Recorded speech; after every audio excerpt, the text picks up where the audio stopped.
করেছিলেন আমাদের অর্থাৎ আত্মীয়-স্বজন সবদের সাথে বৃহত্তম সংখ্যা করেছেন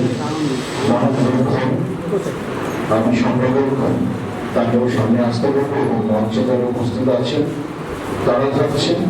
সেই সঙ্গে তরুণ কর্মসংস্থার কর্মধার শ্রীমতী সুমন চট্টোপাধ্যায় তাকে আহ্বান জানাচ্ছি।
পত্রিকা প্রকাশ অনুষ্ঠানের পরে আরো একটি গুরুত্বপূর্ণ অনুষ্ঠান আত্মীয় সভার পক্ষ থেকে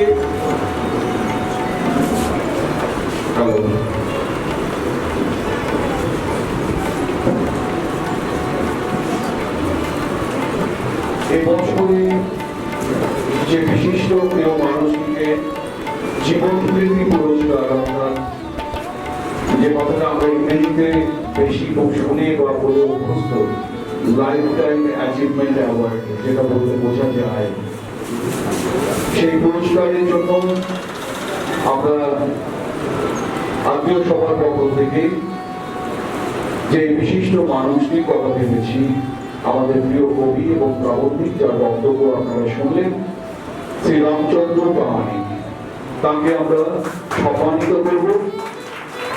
আমি এই পর্বে সম্পাদক এবং আর যারা আছেন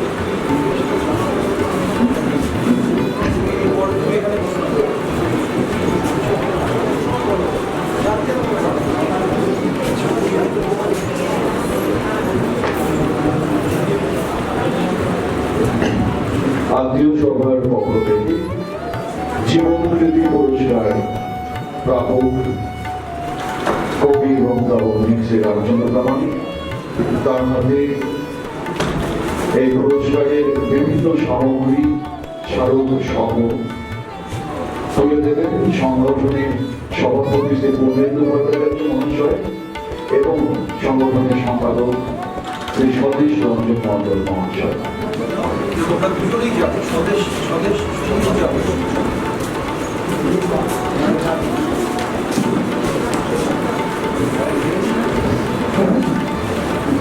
সভাপতি শ্রী পূর্ণেন্দু ভট্টাচার্য এবং সম্পাদক শ্রী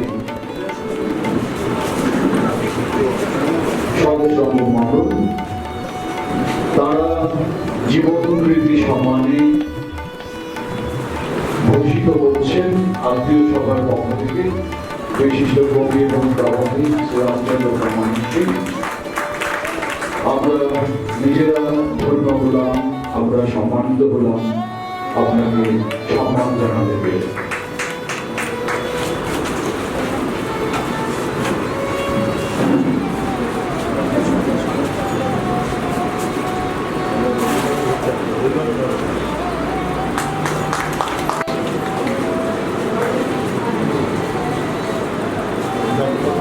জীবন কীর্তি পুরস্কার এবছরে আত্মীয় সভার পক্ষ থেকে শব্দশিল্পী পত্রিকার পক্ষ থেকে আমরা জানিয়ে দিয়ে সম্মানিত করলাম তিনি বিশিষ্ট কবি এবং কাব্যিক শ্রীরামচন্দ্র দাস। আরো একবার একটু হাত ধরি।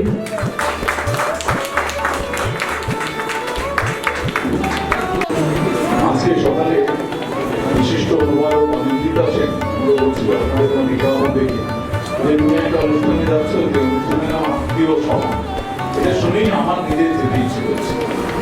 আক্ষরিক অর্থে আমরা যারা মুখোমুখি বসে গেছি তার একটা এক্সটেন্ডেড ফ্যামিলি হোক, অনেক ব্যাখ্যার কথা আমরা কবিতার মানুষকে বলতে পারি, সংসারের ক্ষেত্রেও বলি। তো সেই মানুষরা মুখোমুখি বসে রয়েছি একটা শনিবারের দুপুরবেলা, এটা আমাদের কাছে কম ব্যাপার না। বলা হয় যে এক একটি দিন এক একজন মানুষের নামে লেখা হবে।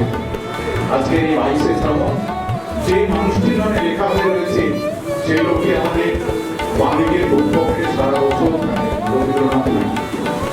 কিন্তু কোনো কোনো সময় সুযোগ আছে কোনো ইতিহাসে অন্তর্ভুক্তি করণে। আজ তিলোত্তমা নামের যে কাগজটা বেরোলো এখান থেকে, এটা অন্য কিছু একটা ইতিহাস। আর আমরা যারা এই মঞ্চে সেটা প্রকাশ করলাম, আপনারা যারা সেই প্রকাশ অনুষ্ঠানের সাক্ষী রইলেন, আমরা সকলে মিলে একটা ইতিহাসের ভেতর পা রাখলাম আগামী দিনের জন্য। আমি স্বদেশ প্রথম এদের এই সংগ্রামকে উন্নীত জানাচ্ছি এবং আপনাদের শুভেচ্ছা জানাচ্ছি যে একটা শনিবারে দুপুরবেলা নিজেদের কাজ তাকের উপর তুলে রেখে আপনারা এই কবিতা প্রকাশ অনুষ্ঠানে, এই বই প্রকাশ অনুষ্ঠানে এসেছেন। এটা বাংলা সাহিত্যের ক্ষেত্রে, বিশেষ করে দক্ষিণ চব্বিশ পরগনার সাহিত্যের ক্ষেত্রে একটা অনেক বড় ভাবনা বলে আমি মনে করি। সকলে ভালো থাকবে।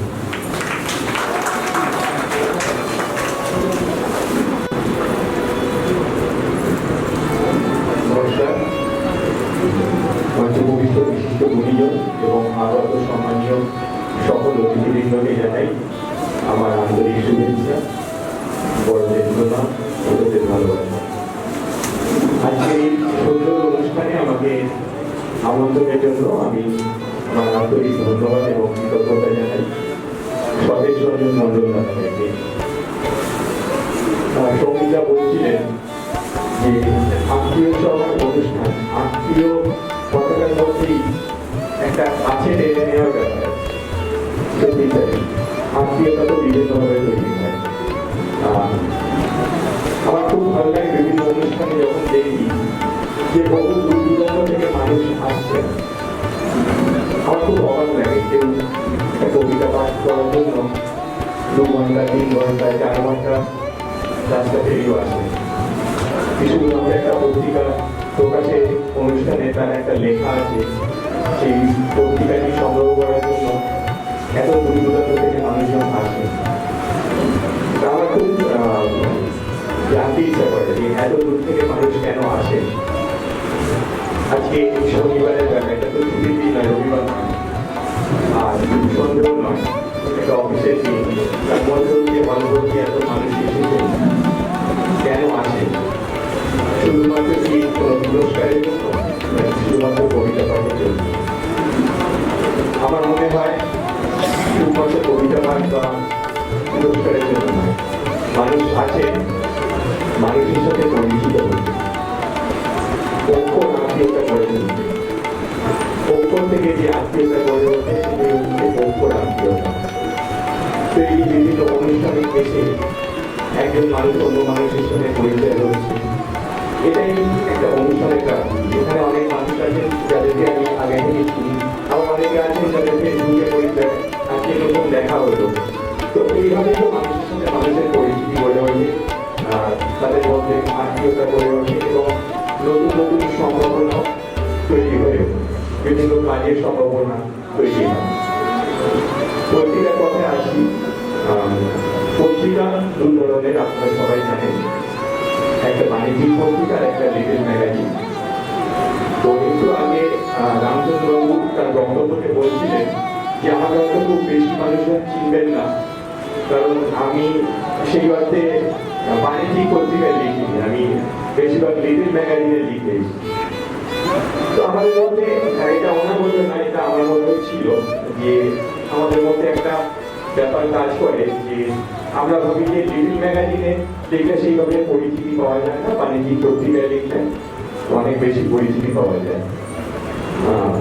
আপনাদের একটা কথা বলি, আপনারা যদি আপনার একটা লেখা বা আপনি যে কবিতাই হোক, কি গল্পই হোক, কি উপন্যাস হোক, আজ থেকে 10 বছর বা 20 বছর বা 50 বছর বাদে আপনি বলতে পারবেন যে আপনার লেখাটা পাঠক পড়ে বলতে পারবে সেটা কোন পত্রিকায় বেরিয়েছে? কারোর পক্ষে বলা সম্ভব না। কিন্তু আপনার একটা ভালো লেখা, সেই লেখাটা যদি পাঠকের মনে থাকে তাহলে সেটা 100 বছর পরেও আপনার লেখাটাকে মনে রাখবে। তবে ভালো লেখার কদর সবসময় আছে, সব অবস্থাতেই আছে, সেটা লিটল ম্যাগাজিনই হোক বা বাণিজ্যিক পত্রিকাতেই হোক। আর লিটল ম্যাগাজিন বাংলা সাহিত্যে আমি মনে করি 80% ভালো লেখাই কিন্তু লিটল ম্যাগাজিনে হাত ধরে হয়েছে। পরবর্তীকালে হয়তো বাণিজ্যিক পত্রিকায় প্রকাশিত হয়েছে, বেশিরভাগ ভালো লেখাই লিটল ম্যাগাজিনে প্রকাশিত হয়েছে। আমাদের মধ্যে এই হীনমন্যতাটা থাকা উচিত নয় যে বাণিজ্যিক পত্রিকায় লিখলে আমার পরিচিতি বেশি আসবে। অ্যাকচুয়ালি বাণিজ্যিক পত্রিকার সার্কুলেশনটা বেশি, লিটল ম্যাগাজিনে সেই তুলনায় কম।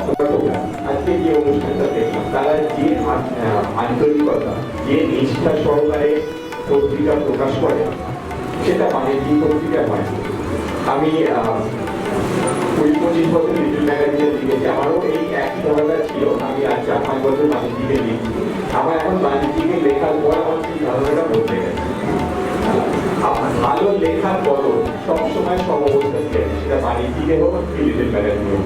আমি একটা খারাপ লেখা এইখানে রাস্তার মোড়ে হোর্ডিং করে টানিয়ে রেখে দেবেন, আপনার লেখাটা কেউ ভুলেও দেখবে না। কিন্তু আপনি ট্রেনে যাচ্ছেন, ট্রেনে যেতে যেতে ঝালমুড়ি খাচ্ছেন, সেই ঝালমুড়ি ঠোঙার মধ্যে একটা ভালো লেখা দেখতে পেলেন, আপনি কিন্তু ওই ঠোঙার মধ্যে লেখাটা খুঁটিয়ে খুঁটিয়ে পড়বেন। অতএব ভালো লেখার কদর সবসময় সব অবস্থাতেই আছে।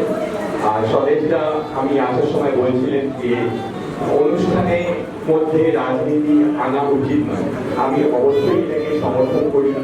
রাজনীতির জায়গা থাকবে, সাহিত্য সাহিত্যের জায়গা থাকবে। প্রত্যেকটি রাজনীতি মনুষ্য কেউ একটা নির্দিষ্ট দলকে সমর্থন করতেই পারে, কিন্তু সাহিত্যের মঞ্চে কখনোই রাজনীতি আনা উচিত নয়।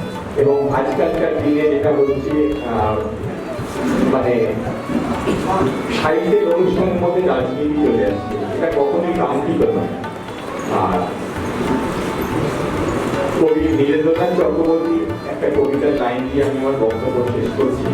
আমি যেটা বলছিলাম যে ভালো লেখার কদর সবসময় আছে, এই কবিতাটা আমি বলছি কবি নীরেন্দ্রনাথ চক্রবর্তী বহু বছর আগে লিখে গেছেন, কবি যদি লোভী হয় তাহলে সে কবি নয়।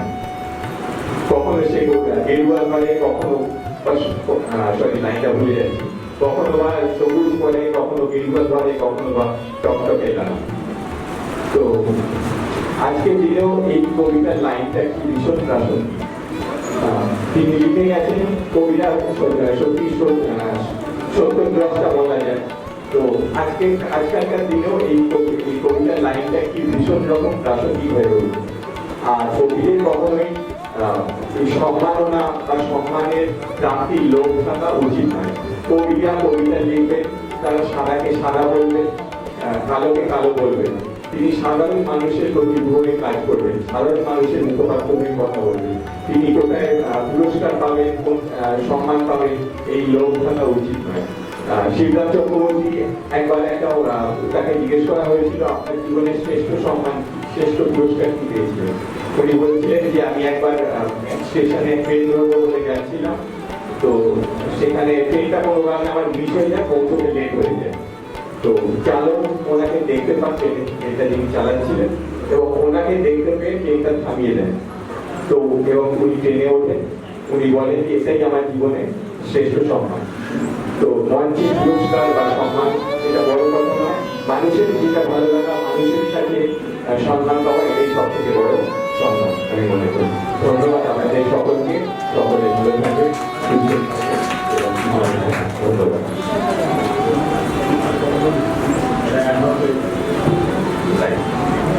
একটু ভুল করলাম। যা বোঝা ভুল হবে সেই পর্যন্ত বলুন। ধন্যবাদ।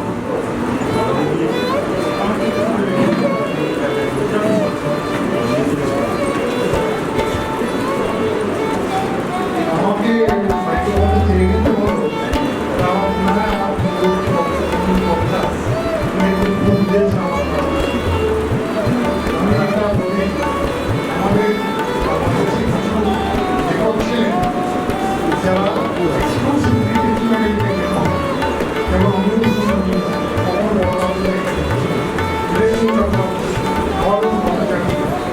এরা কিন্তু কেউ হীনমন্যতা থেকে লেখেন, এদের আত্মসম্মান বোধ এবং বলবো যে আত্মবিশ্বাস তার থেকে লেখেন। এই ধারণাটা খুব পূর্ণ হবে যে এরা হীনমন্যতায় আমি সেটাই আমার উন্নত বলবো যে এই ভুল ধারণাটা পাওয়া মানে তাদের অসম্মান। ঠিক আছে, আমরা সর্বপ্রিয় বলেছি যে আপনি একটা অসাধারণ কথা বলেছেন যে আপনি নতুনদের কাছে পৌঁছতে পারেনি, তার জন্য আমার কোনো আক্ষেপ নেই। আমরা প্রত্যেকেই যারা রয়েছে আমরা প্রত্যেকেই সম্ভবত এটাকে সাপোর্ট করবো যে একজন প্রকৃত লেখক লেখার চেষ্টা করেছেন, নিজেদের শোনার চেষ্টা করেছেন, যা ভেবেছেন সেটা বাক্যে প্রতিত করার চেষ্টা করেছেন, তার জন্য কতজনের কাছে পৌঁছতে পেরেছেন সেটা খুব বড় কথা। আর এই আমরা যখন লিখতে এসেছিলাম না তখন একটা লাইন অফ ডিমার্কেশন ছিল যে তুমি প্রতিষ্ঠানের পক্ষে না প্রতিষ্ঠানের বাইরে। একেবারে আমার পাশে দীর্ঘদিন সময় কাটিয়েছে সুবিমন মিশ্র, কখনো জোর করে আন্দোলনে তাকে যে লেখাতে পারে, কিন্তু আজ সময় এসে গেছে আপনার হাতে একটা ছোট মোবাইল রয়েছে, আপনি একটা কবিতা লিখে ফ্রান্সের একটা ছেলে সেই কবিতাটা দেখতে পাচ্ছি। তারপরে আনন্দবাজার যুগান্তর পশুপতি সীমারেখা পেরিয়ে হাজার হাজার মাইল দূরে আপনি বিস্তৃত। আপনি এখন আর বলতে পারেন না আমি অপ্রাতিষ্ঠানিক। যে মুহূর্তে আপনি কিবোর্ডে চাপ দিলেন আপনি পূর্ণ প্রাতিষ্ঠানিক। একটা সুন্দর আলোচনা সভা গড়ে উঠছিল, কিন্তু আমাদের সময়ের বাধ্যবাধকতা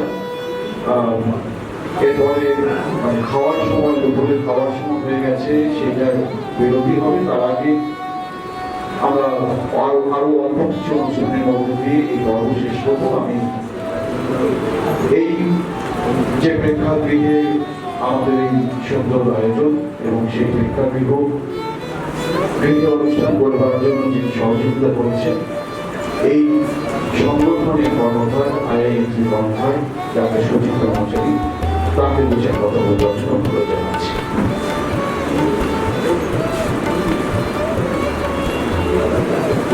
হ্যাঁ, ডাক্তারবাবু অবশ্য ব্যবহারই করেন।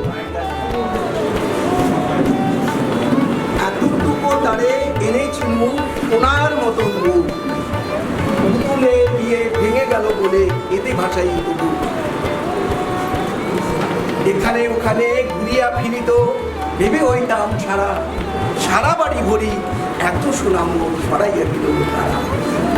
সোনাই উঠায় সোনা মুখ তার, লাঙ্গল লইয়া খেতে ছুটিতাম।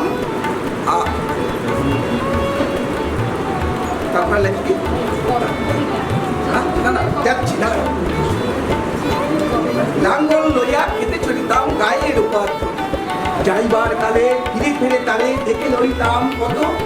একথা লইয়া ভাবিসাপ করে তামসা করে বাপের বাড়ি যাইবার কালে কহিত ধরিয়া পা, আমারে দেখিতে যাইব কিন্তু জান শাপলার হাটে তরমুজ বেচি, 2 পয়সা করি দেরি, পুতির মালা 1 ছড়া নিতে কখনো না দেরি। 1.5 পয়সার তামাক এবং মাজন লইয়া কাটে, সন্ধ্যাবেলায় ছুটিয়া যাইতাম শ্বশুর বাড়ি ঘাটে। আমারে দেখিয়া যত্নের নেড়ে কহিত হাসিয়া, এত দিন পরে এলে, আমারে ছাড়িয়া এত ব্যথা যা কেমন করিয়া খায়, ঘুমাইয়ে রয়েছে খবর দেশে আন্দার ঘরে নির্ঝুম এলাকা। আচ্ছা দেখুন, এই কবিতা আমরা আমার অন্তত 50 বছর আগে মানে ক্লাস 7-8 সময় পড়েছি। একটা লাইন একটু ভুল করলাম কিন্তু এখনো মনে রয়েছে, এটা ছন্দ রয়েছে। আবার ছন্দ ছাড়া যেমন আধুনিক কবিতার মতো কিছুটা একদম ছন্দ নেই। ছোট প্রাণ ছোট ব্যথা, ছোট ছোট দুঃখ কথা নিতান্তই শহর শহর সহস্র বিচ্ছিত রাশি ভট্ট হইতে সে বাসি তারই দুচারি শ্রুয়ণ নাহি ঘটনার ঘন ঘটা নাহি তত্ত্ব নাহি উপদেশ অন্তরে অতৃপ্ত রবে সাঙ্গ করি মনে হবে শেষ হলেও হল না শেষ। আমি এই দুটো কবিতার থেকে কিছু বললাম এই জন্যে যে আমি কিন্তু সাহিত্যিক নই, ডাক্তার, সায়েন্স নিয়ে পড়াশোনা করেছি। এই দুটো কবিতা কোনো রকমই মনে রয়ে গেছে, কিন্তু আমার আক্ষেপ হয় আপনারা যারা আধুনিক কবিতা লেখেন তার একটা লাইনও কি কেউ মনে রাখে, কেউ মুখস্থ বলতে পারে? পারে? আচ্ছা, কারণ আমি অনেককে জিজ্ঞাসা করেছি যে সুনীল গঙ্গোপাধ্যায় তো এত ভালো কবিতা লেখে, 4টে লাইন বলো তো, কেউ বলতে পারে, কিন্তু বই পড়ে বলতে পারে। তো এটা নিয়ে আমি একবার প্রশ্ন করেছিলাম এরকম একটা সাহিত্য সভায়, তো আমাকে থামানোর জন্য ওরা বললো যে আপনি যেটা বলছেন ওটা কবিতা, আমরা পদ্য লিখি, এটা গ্লাস। তো সেটাই আমার কাছে মোটামুটি সান্ত্বনা যে এখানে আলোচনা হলো যে ভালো লেখা হলে সেটা মুড়ি সময় থাকলেও লোকে পড়বে, খারাপ লেখা হলে টাঙিয়ে রাখলেও লোকে পড়বে। তো আধুনিক কবিতা আপনারা তো লিখবেনই, কিন্তু কতটা ওইরকম কবরের মতো মাথায় ঢুকে গেল সেটাই একটু খটকা লাগে। Anyway, life is beautiful. We are so fortunate that we are human beings. The Homo sapiens are the most intelligent living being in the earth, possibly in the universe. কারণ আমাদের চেয়ে বুদ্ধিমান প্রাণী এখনো আমরা খুঁজে পাইনি। তো if the life is beautiful, let's enjoy and celebrate it. এটাকে একটা উৎসবে পরিণত করা যায়। But আমার request, I try to tell always in all my audience every time, please enjoy and celebrate. It's so beautiful, so fortunate we are. God আমাদের মানুষ করে তৈরি করেছে, but we responsibilities and we participation in the society. We live nowadays in a global village. উনি বলছিলেন একটা কবিতা লিখলে এখন ফ্রান্সে কেউ বলছে। We are all connected together, living in one global village. আমাদের মধ্যে এখন এখানে দেখলাম সুইডেনের দুজন বসে আছে, ওরা কিন্তু আমাকে জিজ্ঞাসা করছিল বাংলায়, আমি চলে যাও কি বুঝবে, তবে অ্যাপ আছে ওটা চালিয়ে দেবো, আপনি যা বলবেন সব আমার কাছে ট্রান্সলেট করবেন, সব ওরা কিন্তু সব শুনছে, সব দেখছে, করছে। Anything we are talking, they understand. So we live in a global village. Everybody is connected together.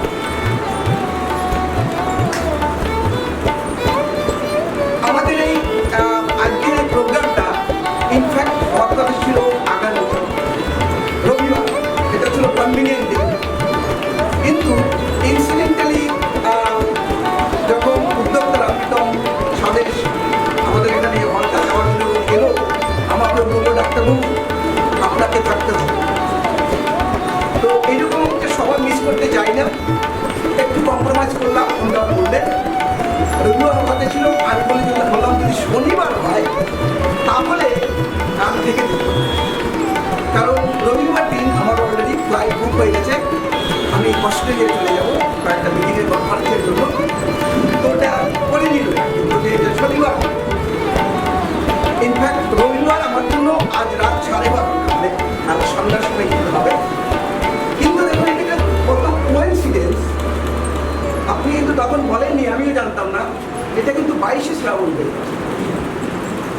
মানে আমরা একটা দিন নামিয়ে নিয়ে এলাম, তখন কিন্তু আমি এইভাবে জানতাম। আজকে আমি আস্তে আস্তে দেখলাম রেডিও তারিখে রেডিও চলছে, তখন সব রবীন্দ্রসঙ্গীত করছে 22 শ্রাবণ such a nice coincidence যে প্রোগ্রামটা আমরা ইনসিডেন্টালি ওইখানে নিয়ে এসেছি। সো আমি শেষ করছি, বিশ্বজোড়া পাঠশালা মোট সবার আমি ছাত্র, বিশ্বজোড়া বন্ধু আমার, আমি সবার আত্মীয়। আপনারা এই আত্মীয় সভা এটা এত attractive, please keep it up because we live in a global village. আমি আজকে রাত্রে অস্ট্রেলিয়া যাব, সেখানে হাজার হাজার সাহেবরা আমাকে এত আন্তরিকতা সহকারেই গ্রহণ করবে, আমরাও গ্রহণ করব। ওই দেবে আর নেবে, যাবে আর কিছু। So congratulation, thank you very much for organising such beautiful programme. এত বিদগ্ধ ব্যক্তিরা রয়েছে, আপনারা আত্মীয় সভা করছেন সাহিত্যের মাধ্যমে, এর থেকে ভালো আনন্দের সুন্দর জিনিস আর হয় না। Keep it up, thank you very much. অনেক ধন্যবাদ ডক্টর সুজিত ব্রহ্মচারী, তার বক্তব্য শুনলাম। সারা পৃথিবীর বিভিন্ন প্রান্তে ঘুরে বেরিয়ে যে মানবতার বার্তা তিনি বহন করেছেন তারই উল্লেখ তার বক্তব্যে। সেই সঙ্গে খুব ভালো লাগছিল কবিতা নিয়ে যে গর্ব, সেই গর্ব উত্থাপন করে দিয়েছেন তার বক্তব্যের শুরুতে। এই যে আলোচনার জায়গায় চলে যেতে পারত যদি আমাদের হাতে সময় থাকত, এবং সেটি খুব ভালো আলোচনা হতো না। যাই হোক, হ্যাঁ, 22 শ্রাবণ আজকের খবরের কাগজে সাপ্লিমেন্ট হলো সবগুলোতেই 22 শ্রাবণের কথা, তার নিয়ে রচনা, যে মৃত্যু রাখে আমরা আজীবন বহন করে চলি এবং উদযাপন করি। রবীন্দ্রনাথ ঠাকুরের প্রয়াণ 22 শ্রাবণ আর সেই দিন, এবং যে মৃত্যুর আক্ষেপের সঙ্গে প্রতিবাদ নিয়ে আজকের এই অনুষ্ঠান, সেটিও আমরা এই দিনে নির্ধারিত করেছি। বেশি কথা বাড়াবো না, সঞ্চালকের গল্পই হচ্ছে ওই অনুষ্ঠানের ফুলগুলোকে নিয়ে মালা গাঁথা। আমি সেটুকুই করবো, এরপরে আবার দ্বীপ্রাহরিক আহারের ব্যবস্থা, তার জন্য সময় যাবে। আমি এই অনুষ্ঠান শেষ করবার আগে একটা কাজ বাকি থেকে গেছে, বিশিষ্ট অতিথিবৃন্দের জন্য উপহার, একটি উপহার চারা গাছ, সেটা তাদের হাতে তুলে দেওয়ার ব্যবস্থা করবার জন্য সম্পাদক মহাশয়কে অনুরোধ জানাচ্ছি। সেই পর্বটির পরে সভাপতি মহাশয়ের কাছে অনুরোধ জানাবো এই পর্ব শেষ করবার জন্য। আপনি সবার পক্ষ থেকে প্রথমে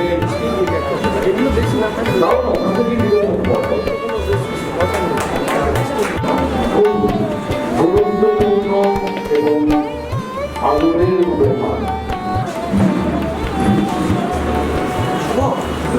সভাপতি শ্রীমোহন ভট্টাচার্য দীর্ঘ বক্তব্য দিচ্ছেন।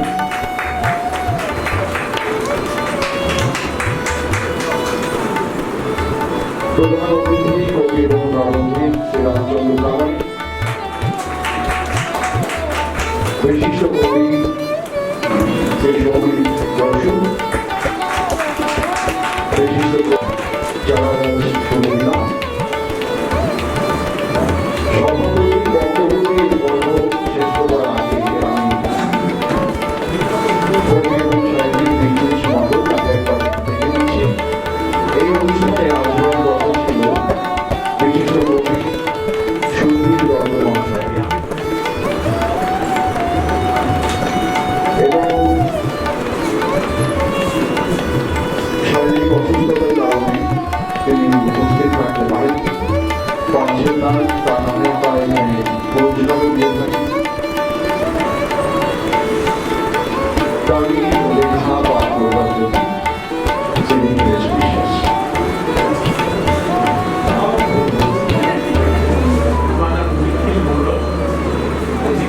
নামে আমি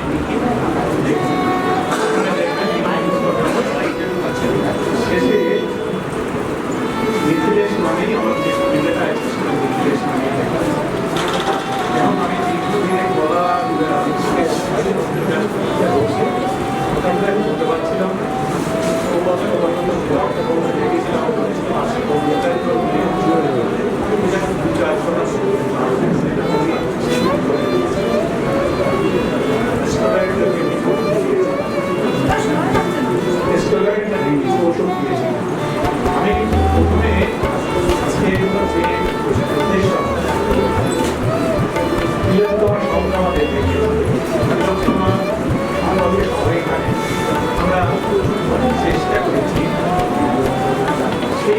কবিতা বিচার হয়নি বলার জন্য অনেক কিছু করতে পারি। আমরা কবি সাহিত্যিক সাধারণ মানুষ আমরা আন্দোলন করতে পারি, আমরা পথ হেরেছি। আমি ওই মেয়েটা ঠিক 1 বছর আগে আমার মেয়েও পড়াশোনা করতো। আমি দেখেছি গুজরাটি সেখানেও শান্তি রাস্তাটা ধর্মঘট করেছে। সমস্ত প্রতিবেদী একটা ডাক্তারি মেয়ে, ডাক্তারি পড়া মেয়ে বানায় দেওয়ার পরে এমন আন্দোলন গড়ে ওঠে। কিন্তু দুর্ভাগ্য আগের সরকার প্রতিষ্ঠানিকভাবেই এটাকে থামা চাপা দেওয়ার চেষ্টা করেছে। আমি জানি না শেষ পর্যন্ত রত্নাদেবরা তার কন্যা বিচার পাবে কিনা, বা আমরা বিরক্তমানে বিচারের বাণী শোনাতে পারব কিনা। যাই হোক, আমার আজকে আমাদের পত্রিকার বিষয় ছিল আরেকটু রামচন্দ্র পরমাণিকে কবি বলেই সম্বোধন করা হচ্ছিল, সেটা আমার কাছে খুবই একটা খারাপ ব্যাপার ছিল। সবাইকে আমরা সত্যি অনেক কিছুই জানি না, সমাজের তবু আমরা তারা যে জীবনকে যে সম্মান দেওয়া হয়েছে এটা স্বদেশের কথায় এসেছিল। যেহেতু গতবার সুদীপ দত্ত তিনি এসেছিলেন, তখনই এই কথাটা উঠেছিল। আমি তাকে সমর্থন করেছিলাম, তারপরে এগিয়ে যাওয়া হয়। সুদীপ দা, রামচন্দ্র দা, পঙ্কজ দত্ত, লোকেশ চট্টোপাধ্যায় এনারা একসঙ্গে কলকাতায় ক্লাসে ইংলিশ নিয়ে পড়াশোনা। আপনারা জানেন লোকেশ চট্টোপাধ্যায় IPS অফিসার ছিলেন, তিনি মারা গেছেন। পঙ্কজ দত্ত কোথাও জানেন তিনি মারা গেছেন।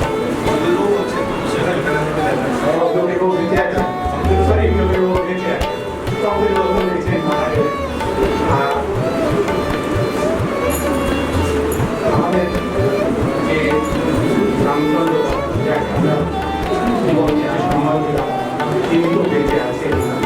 আর তিনি কিন্তু একজন IAS অফিসার। এই কথাটা হয়তো অনেকে জানেন না। বিদ্যাসাগর কলেজে সুদীপ দত্তের সঙ্গে তিনি একই সঙ্গে পড়তেন। সেইখান থেকে তার পথ চলা। তিনি সত্যিই একজন সর্ব বিষয়ে লেখা। তার নাটক যারা পড়েছেন, আমি সুদীপ দত্ত আমাকে একটা বই দিয়েছিলেন। সুদীপ দা ওই বইটা, ওই পত্রিকাটায় রামচন্দ্র পরমাণিক সম্পর্কে আলোচনা করা। ওই থেকেই আমি পত্রিকা থেকেই আমি প্রথম রামচন্দ্র পরমাণিকের বহুমুখী প্রতিভার কথা জানতে পারি। পরে ওনার লেখা আমি কিছু সংগ্রহ করে পড়তে পেরেছি। যদিও আজকে আমি সে সম্পর্কে কিছু বলার জন্য প্রস্তুতও নেই, তাছাড়া সময়ের অভাব, আমি বিশেষ কিছু বলবো না। শুধু বলবো তিনি লেখকদের শিক্ষক, কবিদের শিক্ষক এবং নাট্যকারেরও শিক্ষক। তিনি আমাদের সবার শিক্ষক হিসাবেই তিনি লিখে গেছেন। তার লেখা পড়ার অত্যন্ত দরকার, যারা আমরা লিখি। সুদীপ একটা কথা প্রায় বলেন, দয়া করে একটু গন্ডগোল না করলে ভালো হয়। কথাগুলো আপনাদের হয়তো দরকার না থাকতে পারে, কারো কারো দরকারও থাকতে পারে, শুনতে হতে পারে। সুদীপ একটা কথা বলেন, রামচন্দ্র পরমাণিক আমার আচার্য। প্রত্যেকটা উনি আচার্য হওয়ার যোগ্য। ওকে জীবনকে সম্মান দিতে পেরে আমরা গর্বিত, কিন্তু তার সম্বন্ধে না মেনেই আমরা হয়তো দিতে দিলাম। এটা আমাদের কাছে খুব দুর্ভাগ্য। তিনি লেখকদের কাছে আচার্য, কবিদের কাছেও আচার্য। তিনি খুব লিখেছেন, কবিতা তার লেখা পড়লে আপনারা বুঝতে পারবেন কত কম লিখেছেন। যাই হোক, আমি দীর্ঘায়িত করবো না, হয়তো সবাই লিখে গেছে। অনেকে খুব ব্যস্ত হয়ে পড়েছেন, উত্তর যাচ্ছেন না। আমি সুদীপদাকে আমি এসেই বলেছিলাম যে আপনি দেখবেন না, আমি আপনাকে বলার সুবিধা ছিল। আমার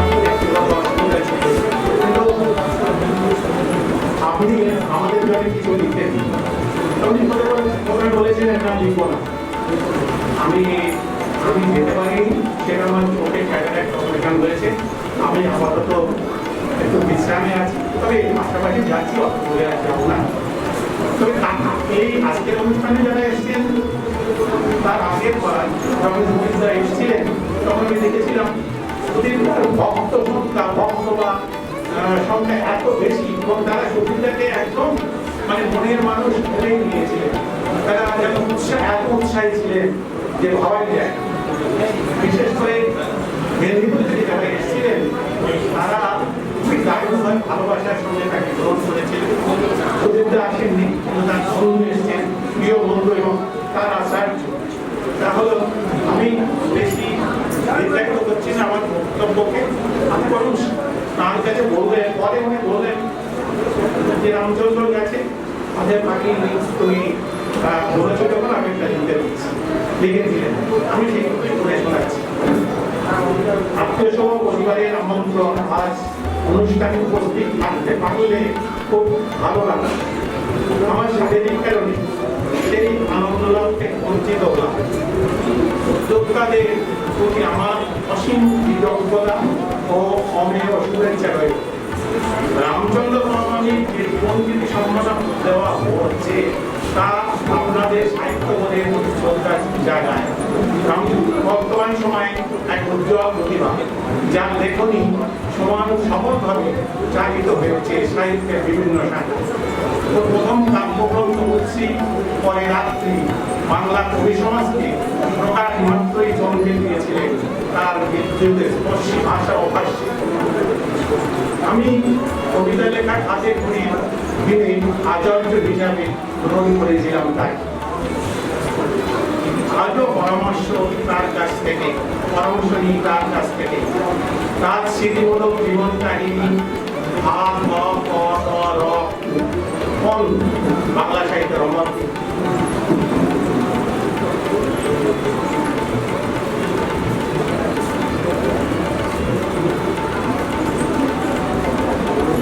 আর প্রথমত 4টি নাটক ইতিমধ্যে বাংলার কখনো লেখা হয়নি, এমন ধরনের নাটক। অনুরোধ করবো আর অসাধারণ প্রবন্ধ পাঠ করতে। একজন সৃজনশীল মানুষকে তখনই সত্যিকারের সম্মাননা জানানো হয় যখন পুরস্কার দাতারা তার সৃষ্টি সম্পর্কে সম্যক অবগত থাকে এবং তার পরিবেশের মানুষের মধ্যে। আমার অনুপস্থিতির জন্য আমি আন্তরিকভাবে দুঃখিত। এই প্রান্তিক জায়গায় আর্থিক অনটনের মধ্যেও যে সব কিছুই এত বড় উদ্যোগ নিয়েছে তার জন্য তারা আমার ধন্যবাদ ও নমস্কার এইটুকুই বলেছিলেন, লিখেছেন তিনি। তবে একটা কথা, আমরা যাকে জীবন শক্তি সম্মাননা দিচ্ছি তার সম্পর্কে আমরা বিশেষ কিছু বলতেই পারি। আজকের প্রতিজ্ঞার লেখায় কিন্তু সেটা প্রস্তুত হল। এটা খুবই দুঃখের বিষয়, কারণ আমরা যখন জীবন দেওয়া হয় তাকে একটা মানে লেখা দেওয়া হয়, তাতে সবকিছু উল্লেখ করা থাকে। আমরা সেই বিষয়ে একটু এগিয়ে গেছি, এগিয়ে যেতে বাধ্য হয়েছি, হয়তো সময়ের খুবই কম ছিল। যাই হোক, আছে সুচিত্রার যে লেখাগুলো লেখা যেটা পড়লাম তার মধ্যে দিয়ে রামচন্দ্র বর্মণের সম্পর্কে অনেক কথাই জানাই। আমি অনেক ধন্যবাদ জানাই রামচন্দ্র বর্মণকে। আর এখানে আগমনের জন্য তিনি খুব অসুস্থ, আমি জানতাম, সম্পর্কে জানি, বিশেষ পরিচয় নেই, কিন্তু মানে সুচিত্রার সঙ্গে অত্যন্ত সম্পর্ক আমার দাদা ভাইয়ের মতো। তাই আমি সবটাই বলতে আপনাদের সবাইকে ধন্যবাদ আজকের এই অনুষ্ঠানে আসার জন্য। আমার বিষয় বলার নেই।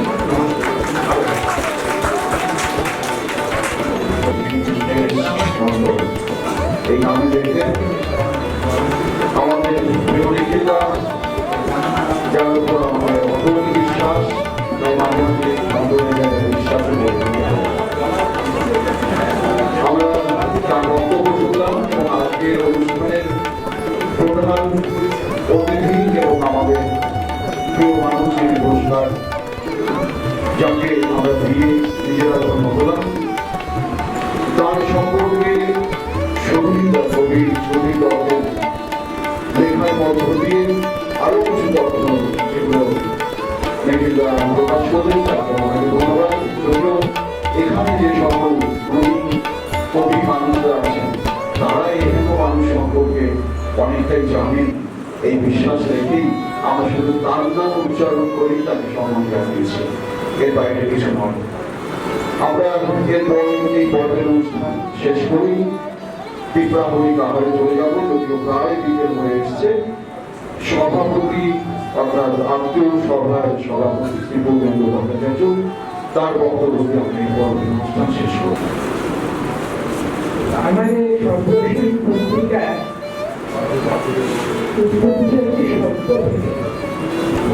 শব্দই হচ্ছে সকল সৃষ্টির প্রাণ। যে কোনো সৃষ্টি, সে কবিতা, উপন্যাস, নাটক যাই হোক না কেন, শব্দ দিয়ে আমাদের বিকাশ করতে হয়।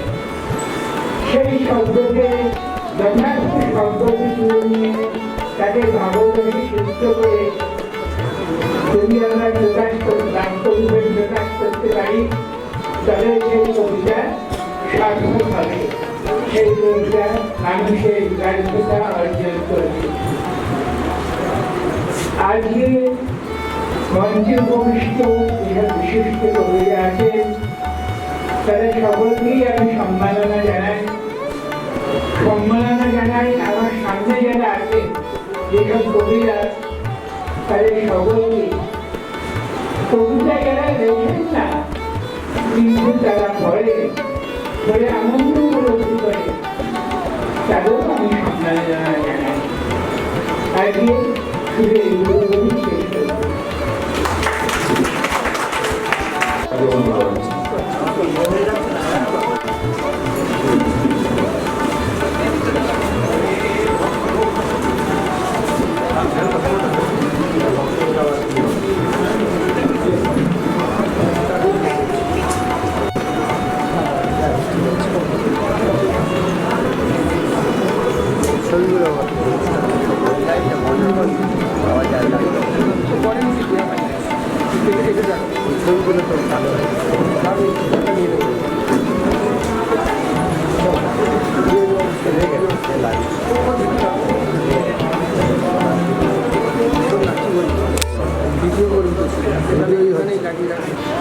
মাস্টার বলার টেলিস্কোপ ছুটতে দেখেছিলাম কাল।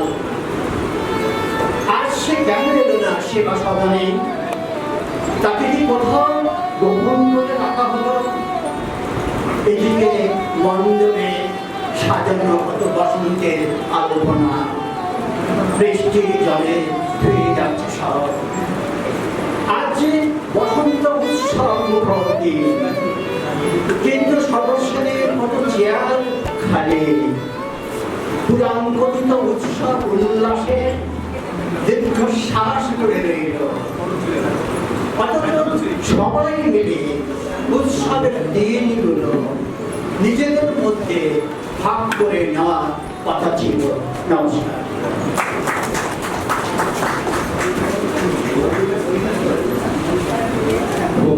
প্রাথমিক উচ্চারণ কবি অজিত কৃষ্ণ মণ্ডলকে ধন্যবাদ। এরপর কবি তপন রায়। নমস্কার।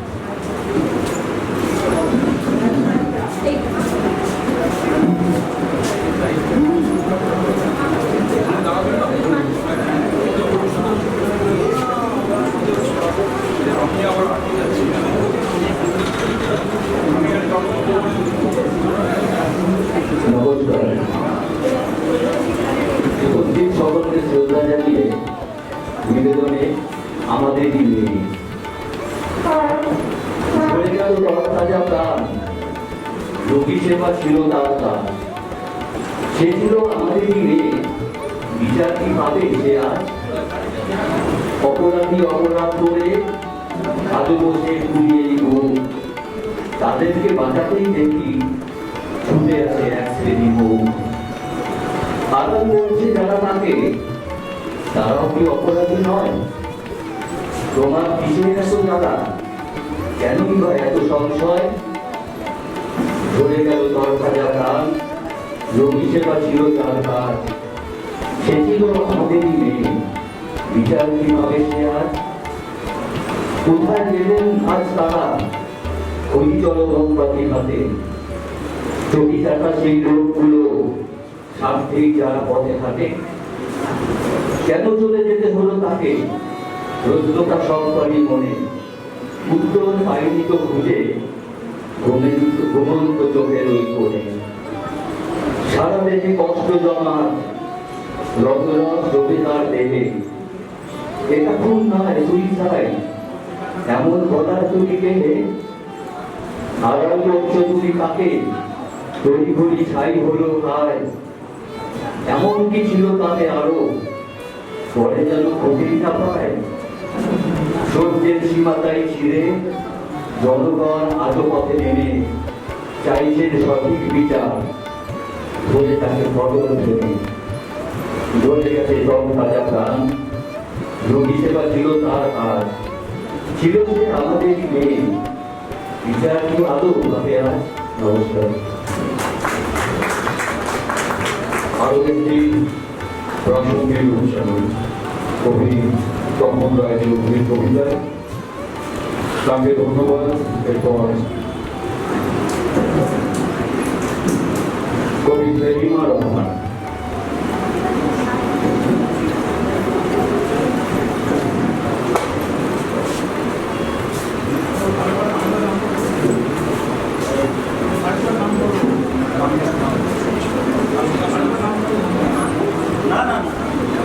প্রস্তুত থাকবেন কবি মানস মন্ডল।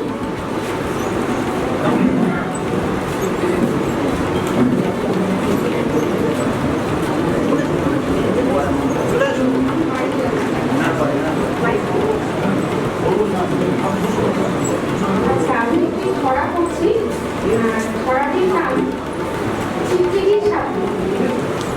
ঘুমের ঘরে চোখ খুলতেই হঠাৎ দেখি দেখি আগের মতো হাত পায়ে নেই। ছোট্ট করে বসতে যেতেই তুমি গেলাম কোথাও যেন লাগলো না তো, হাত পা ছড়ে একটুখানি হাত তোলাতে আগের মতো হচ্ছে না কি বলতে শুনি। ঠিক ঠিক ঠিক ঠিক তাকিয়ে দেখি যদি গিয়ে আমার দিকে ছিল, বলছে সে আমার ঘরে তুমি কাজে নিয়ে সাহস দেয় মুখ পোড়াটা। আমার ঘরে থেকে বলে কিনা কাজের মেয়ে, প্রশ্ন করে মেয়েকে টিকটিকি অমনি হয়। জান এখন পালা একটু হচ্ছে কালা তুই গেতাই কেন চিকিৎসা করে কেন এটা জিগারে হয় ভালো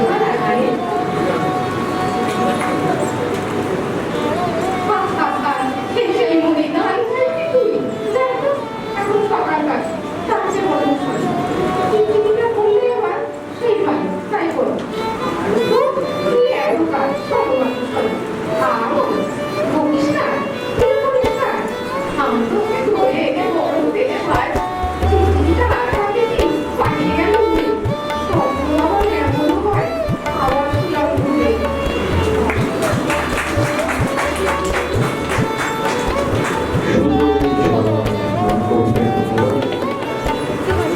কবি মানস মন্ডল। এরপর প্রস্তুত আছে কবি জ্যোৎস্না সরকার।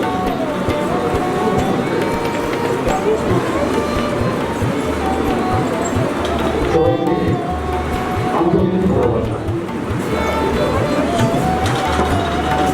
বহুবার ভরা পেতে, কবিতার নাম বহুবার ভরা পেতে।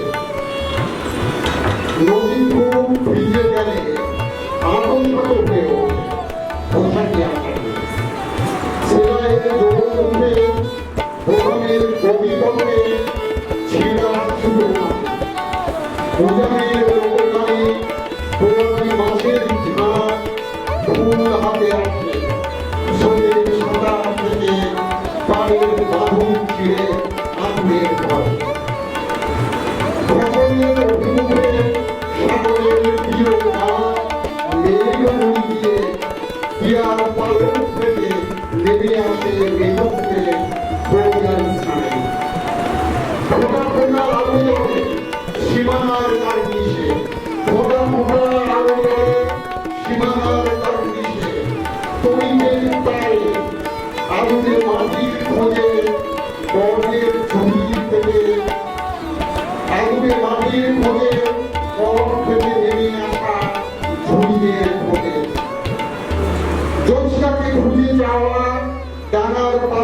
থেকে ভিত খসে পড়ে।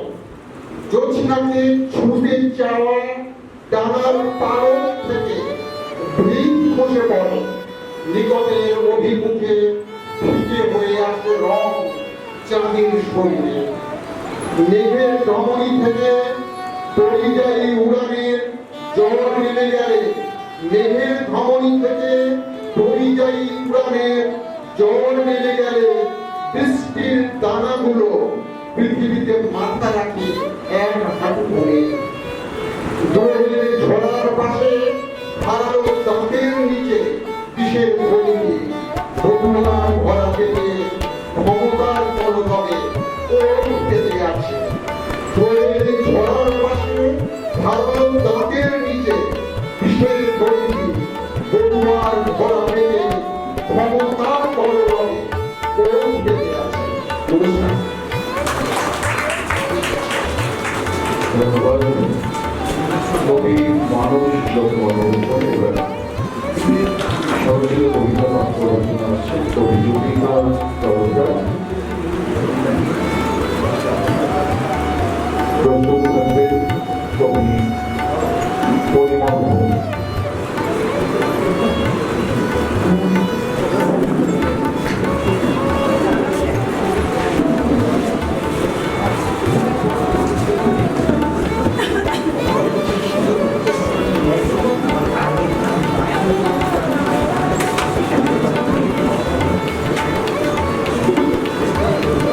নমস্কার।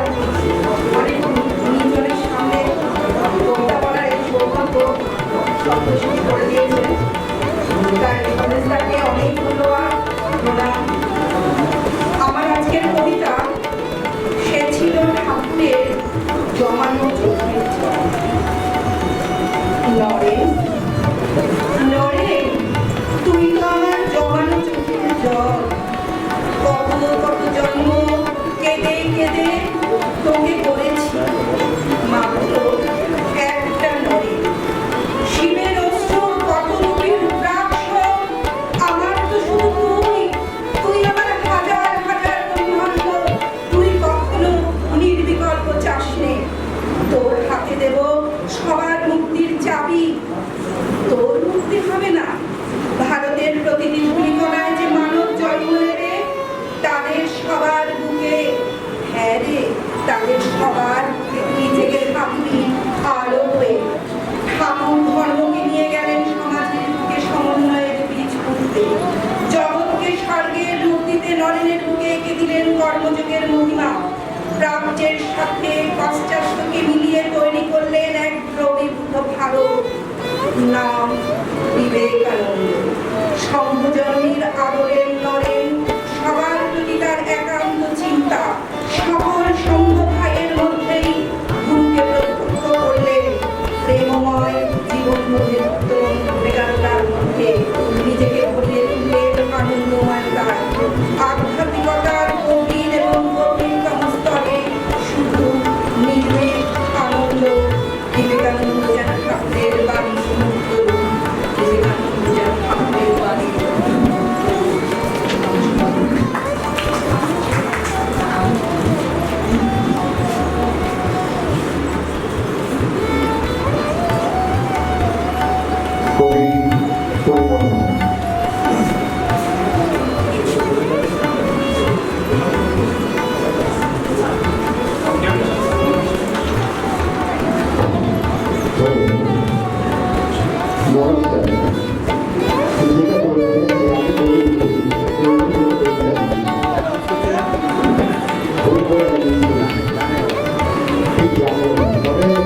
ফিরে আমি জল পাই না, কিন্তু চেষ্টা করি মানুষ হিসেবে যে কোনো একটা জায়গায় পৌঁছানো বা অনুমতি দিচ্ছি, আর চেষ্টা করে যেমন আশা করি, চেষ্টা করে যারা আমাকে দিতে পারে তাদের কোনো অংশে সম্পর্ক তোমার বা আমি আমার এইখানকার যে পরিমাণে দেখা এসছে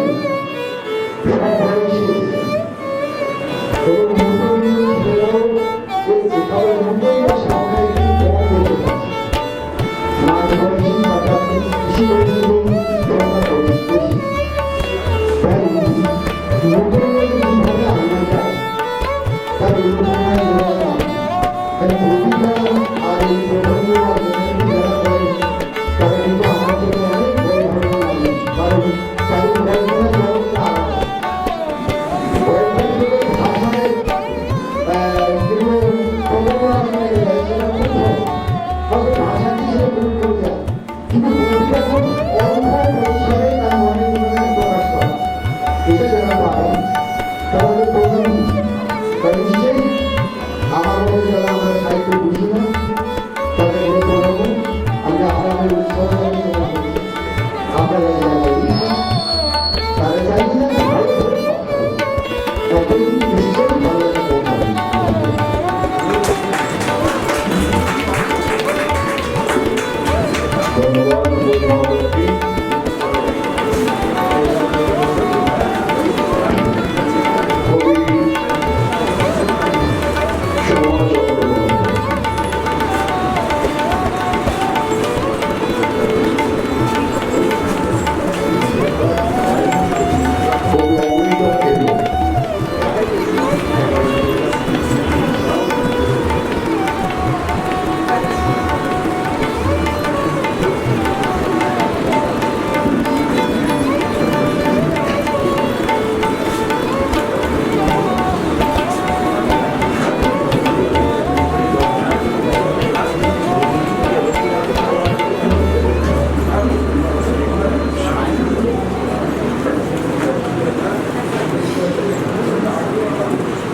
নমস্কার, উপস্থিত সকলেই আমার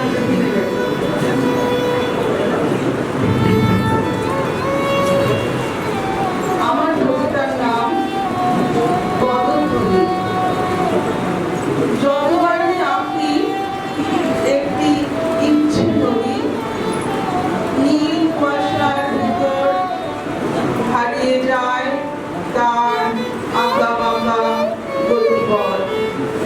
নদী বুঝি আঁচল ছড়িয়ে ঘুমিয়ে আছে, নদীকে কখনো কিছু ডাকতে নেই, আপন মনে তার বয়ে চলাটুকুই থাক।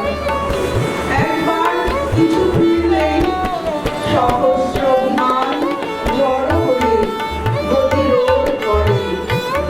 অন্ধ শরীরা হলে কি চায় বলো? ঝুড়ো ঝুড়ো বৃষ্টি নেমে আসে, অজানা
কথা এ বিষয়ে বক্তব্য রাখবেন বিশিষ্ট কবি সোম বসু।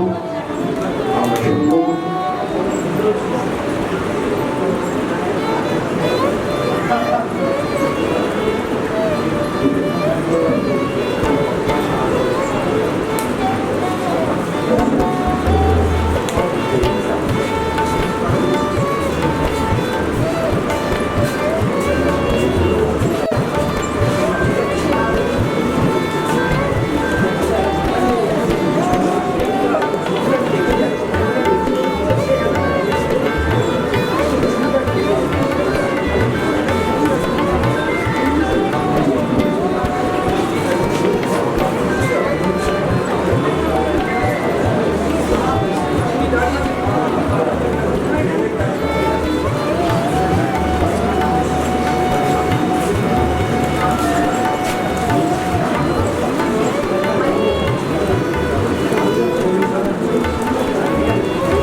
চায়ের বিতরণ বিষয় শেষ হয়ে করে আমরা সমুদ্র সেজন্য অপেক্ষা করছি।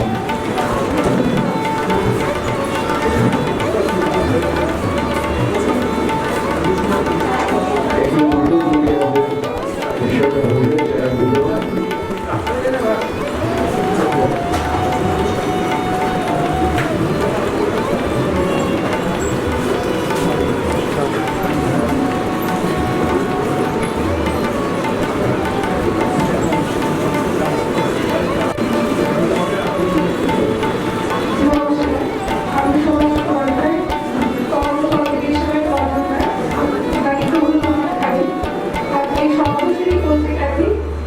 আমি প্রকাশ করেছি, আমাদের প্রকাশনা প্রকাশ করেছে। আপনারা সবাই আশীর্বাদ করবেন এবং অবশ্যই এখানে ফোন নাম্বার সমস্ত কিছু দেওয়া আছে। প্রথম পাতাটি খুললেই এখানে সমস্ত ডিটেলস আপনারা পেয়ে যাবেন।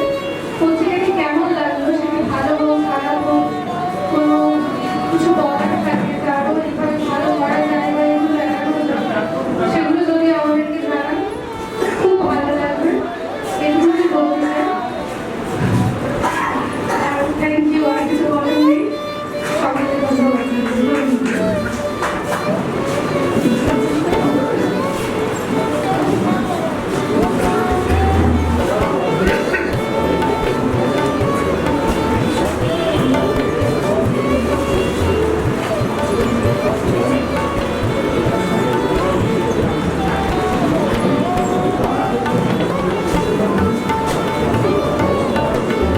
এই পত্রিকাতে আমার লেখা প্রকাশ পেয়েছে। আমি সেটাই বলছি, কারণ এখানে আমার কবিতা পাঠ করার কথা ছিল না। আমি খুব প্রকাশিকা হিসেবে এখানে এসেছি। এখানে যে কবিতাটি রয়েছে সেটির নাম রাত। সৃষ্টির আদি সময় থেকে অর্জিত ত্রিলাক্ষী সম্পদ যেন একটা একটা অমৃত, আসলে তিলোত্তম। একটা দুটো বিক্ষিপ্ত থাকার চিত্রকল্প, আসলে বিকল্প মিশ্রিত অকল্পনা, সবটা গল্প। রাত নামের পর্যায়ে স্মরণীতে রূপান্তরিত শহরতলির ছায়ায় গ্রাম্য সরলতা ঘুমিয়ে পড়ে মেঝেতে। ওসব ভোর ভামরি রঙের ওড়না, জল্পিত জল্পনা, আমৃত্যু কল্পনা, রাতের তিলোত্তম, তোমার আমার তিলোত্তম। নমস্কার।